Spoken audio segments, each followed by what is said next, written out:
It's the Ross Tucker Football Podcast.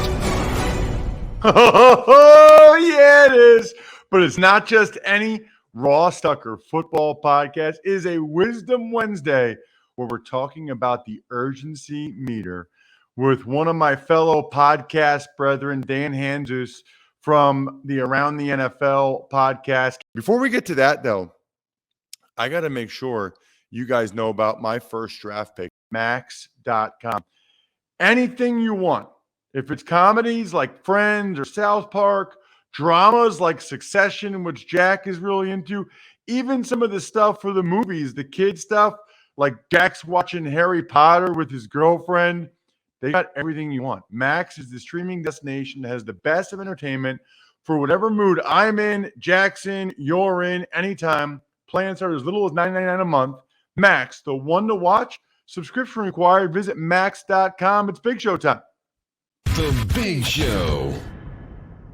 So I think this might be the first time I've had this guy on the show. I might be mistaken. Hopefully it's not the first time. I've been doing this so long at this point.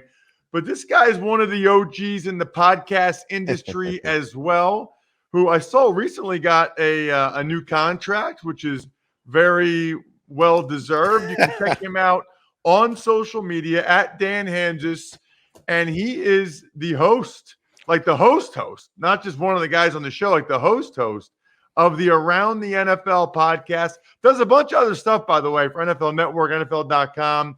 I want to actually get into his urgency meter, which he just posted. But Dan, thank you so much for coming on the show. Really appreciate it. What's up, Ross? And yeah, it's funny you bring up that designation, host. I waded into murky waters with my colleagues Mark Sessler and Greg Rosenthal by saying that I was the host of the show, and then they went like, "Well, if we're not co-hosts, then what are we? Your cohorts? Are we just the sidekicks?" And I didn't really have an answer for them, so it just was a tense few minutes of podcasting that particular day. Any help I would appreciate from you or your audience.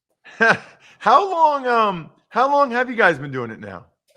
We've been doing it since 2013, so we're going into our 11th season, and it's been a great ride. Of course, the great late Chris Wessling is still with us in our hearts, but he was along with us for 8 of those years as well. So we've been going at it for a long time. And Ross, I think another thing in the podcast game, I can't remember if I've been on your show. I know you've been on our show. We all do so many episodes, it becomes a blur after a while. But I whenever we see each other, it's always great to catch up and talk shop and football and all that.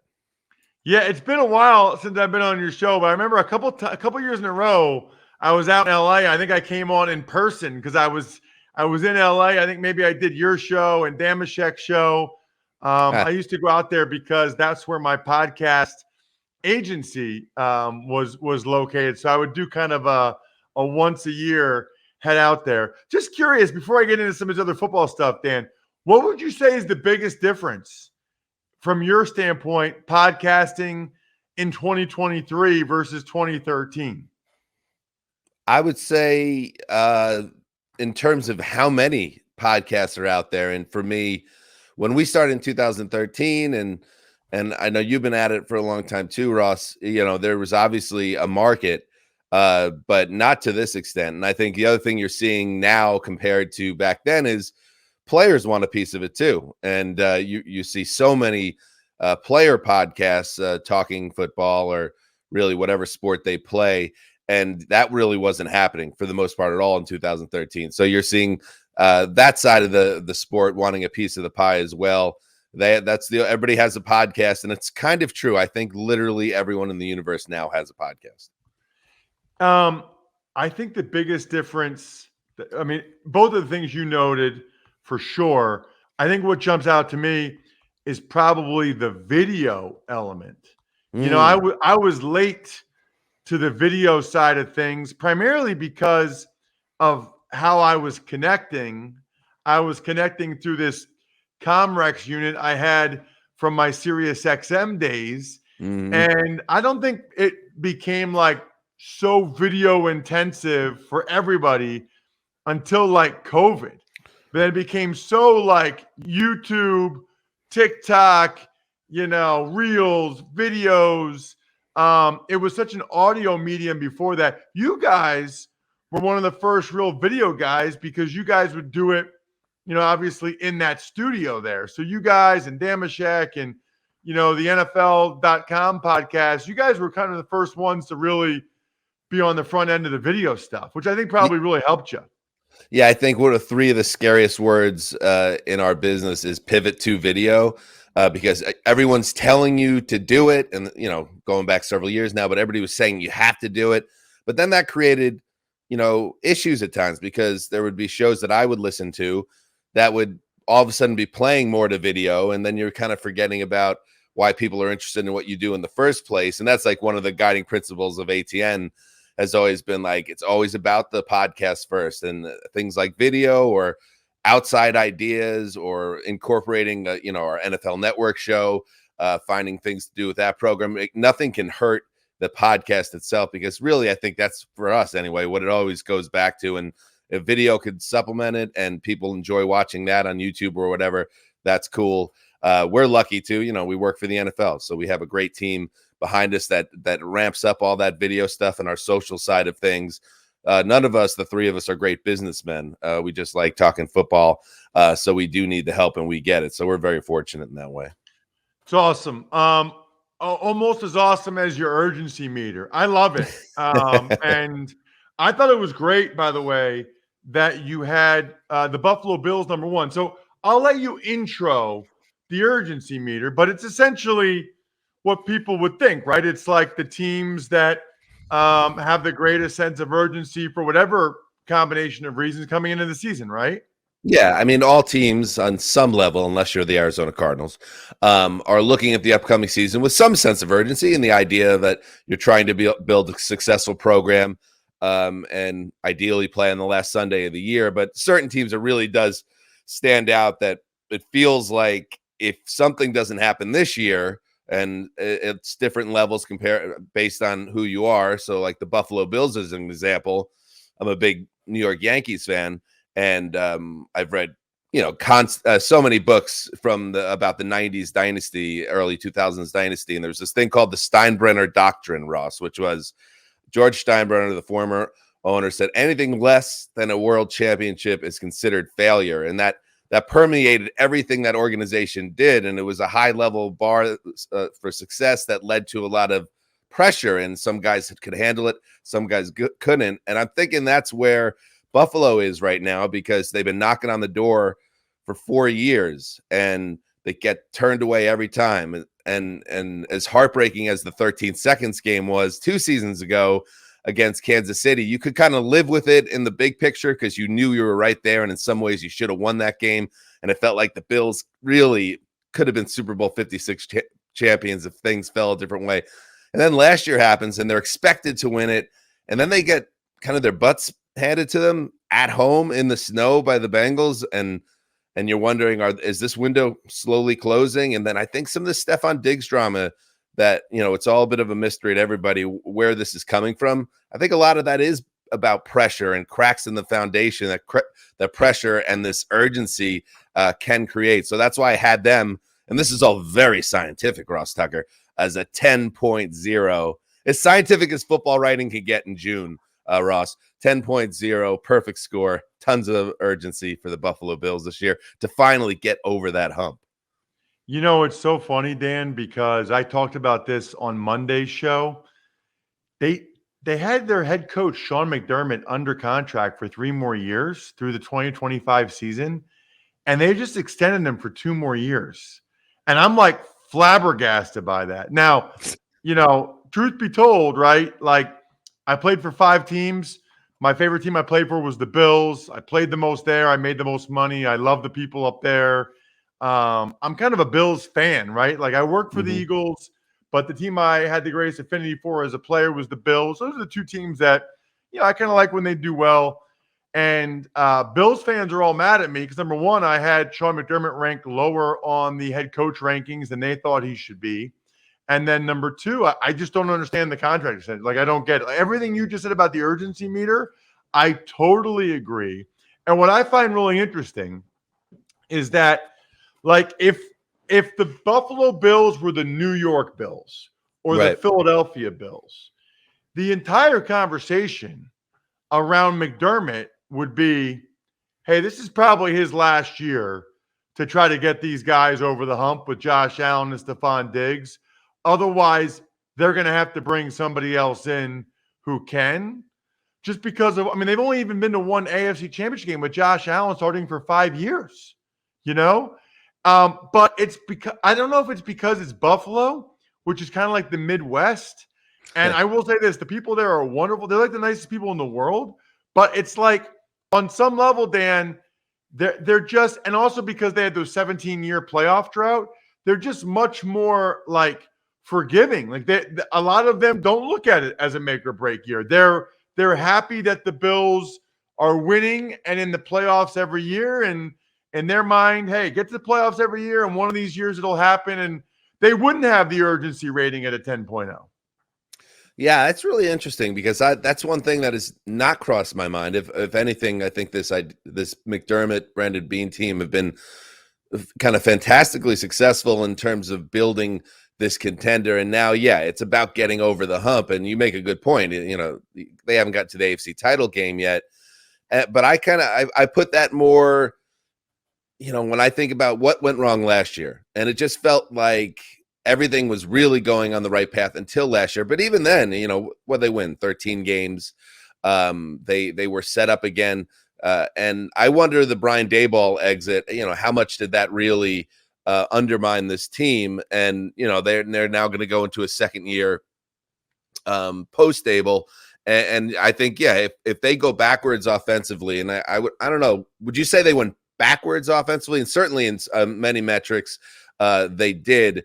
If that continued to go in that direction, I would think it's the offensive coordinator who would be in more danger, and deservedly so. I think in general, McDermott seems to be very respected, both inside and outside that building. So I don't see it as a McDermott thing, but that kind of plays again into what I was writing about, which is if it doesn't happen this year, yeah, then it's time to look inward and ask some really hard questions. Why isn't this getting to where we expected it to be? So they got to win. This is a big year for that organization. Speaking of Buffalo, you know what's made in Buffalo? Labatt Blue Light. Absolutely delicious. Take things to the next level. Look, it's 4th of July weekend coming up. Drink some Labatt Blue Lights with your friends. Live life to the power of we. Always enjoy responsibly, of course, beer. Labatt USA, Buffalo, New York. All right, so Dan, your second team in the urgency meter is your New York Jets. And I want to start, Dan. I love when I have someone on here that's like passionate about their team. Blank slate, your thoughts on the Aaron Rodgers trade. I thought it was brilliant. I thought it was that alone, its own subcategory of urgency for a fan base that has struggled for the last dozen years with not just like a playoff drought, but a lot of embarrassment along the way and a lot of just dreadful football. And the Zach Wilson draft decision was a debacle. The guy it wasn't going to work. And you could look back, hindsight 2020, and look at when the draft happened and the COVID year and the schedule of teams that Wilson played and the school he played for and just his general vibe. And it seems so obvious now that was a terrible move at number 2 overall. But, you know, you never know. There was also a lot of people saying that he had the type of game that could recall some Hall of Famers of recent years. So it didn't work out. Joe Douglas is highly fortunate to survive such a mistake. And I think the only way that he was able to was this set of circumstances opened up where Aaron Rodgers was available. And I give the organization credit, because the Jets don't always get things right, for sensing the opportunity, seeing that the roster was otherwise ready to go, and then making a series of moves that worked, that, you know, starting with, you know, keeping Robert Saleh, keeping Joe Douglas, hiring Nathaniel Hackett, who has the great relationship with Aaron Rodgers, the way they handled the dance with Rodgers, not pushing him too hard, flying out there, getting his trust, and then handling that delicate trade with Green Bay, which was not easy. And I saw there was, a lot of talk about, the Jets gave up too much. It was like, it was always going to hurt. They were always going to have to give up a lot. But if that guy has them playing in the divisional playoffs this year with a chance to get back to the AFC title game, there isn't a single person inside or outside that building that won't say that was a brilliant trade. So there's so much hope and optimism for the fan base. But in that locker room, you listen to some of these comments coming from this team, and I know it's always sunny in springtime, Ross, in the NFL, but this team believes and is so excited because they think they can win it all. And just like to see the Jets go from where they were last year with Wilson to where they are heading into training camp, it's kind of a pinch yourself situation. All right, so here's the question. Because what I like about you, Dan, is you're like also a reasonable Jets fan. I try to be. I've heard from multiple people, it sounds like he's going to play 2 years, right? It sounds like he's going to play 2 years. But, when the trade first went down, my reaction was, because he had said he was going to retire 90%, which I don't believe at all, but whatever. 90% retired. I knew he was never giving up $60 million fully guaranteed this year. Like, that was never going to happen, right? So, my thing was, that is a lot to give up for 1 year of a guy to pay him $60 million fully guaranteed for one season. So let's hope he plays 2, because then it's a better trade for the Jets. But maybe he only does play 1. How far do they need to go, Dan, for you to think it was worth it? Because I know why Saleh and Douglas did it. They're going to make the playoffs, and Saleh and Douglas will get contract extensions. And that's what they wanted out of it. And more power to them. I would have done the same thing. Who cares about next year's draft picks if you're not the GM anymore, the head coach anymore? But as a fan, Dan, what do the Jets need to accomplish this year for you to say it was worth it? Is it just getting the playoffs? Is it winning a playoff game? I mean, I'm assuming if they don't make the playoffs, this was a total failure and disaster.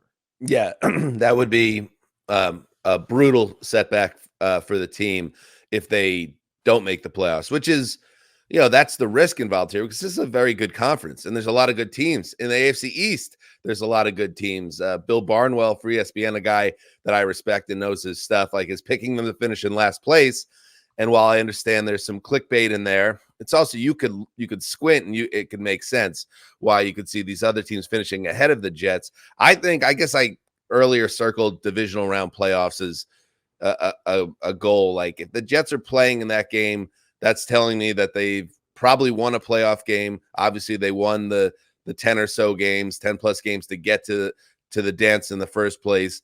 I think you have to be not just some, one and done playoff entrant. You have to be a team that has a big regular season. And then when it gets into that nitty gritty, the best football weekend of the year, and we're figuring out who's in the Final Four of the NFL, I think the Jets need to be in the mix for this to be something that worked.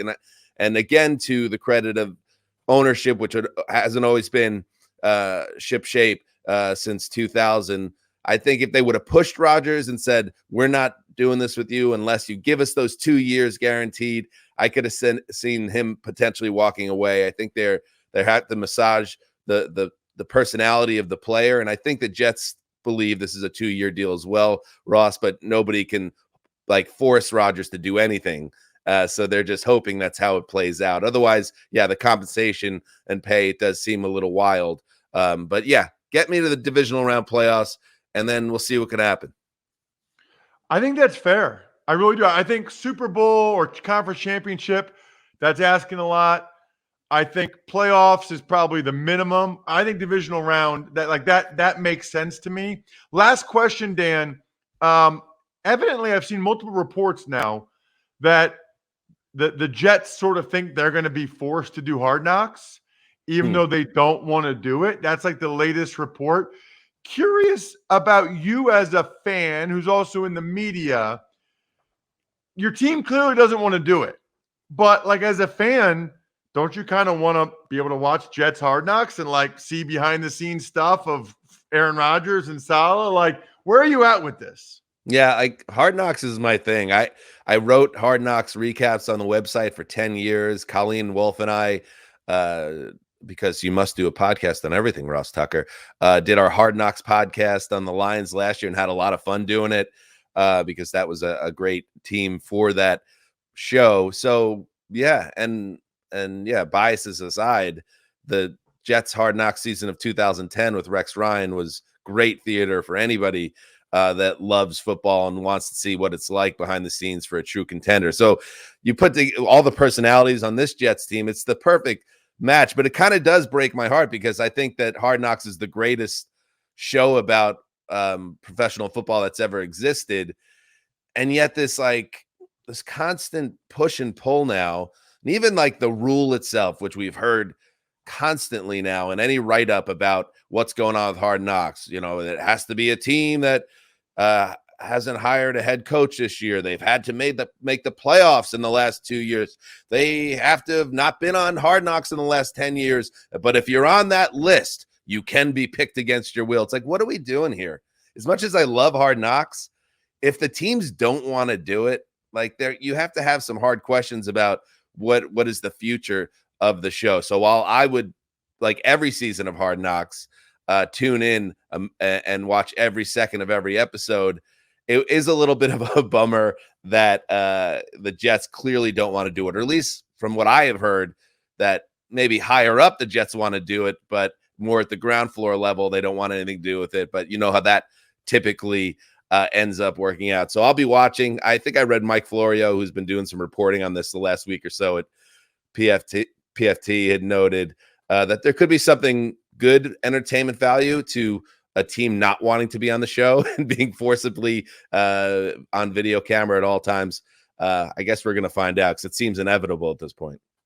Check him out on social media at Dan Hanzus, Hanzus, and of course the Around the NFL podcast. Dan, thank you so much. Thanks, Ross. It's been a blast.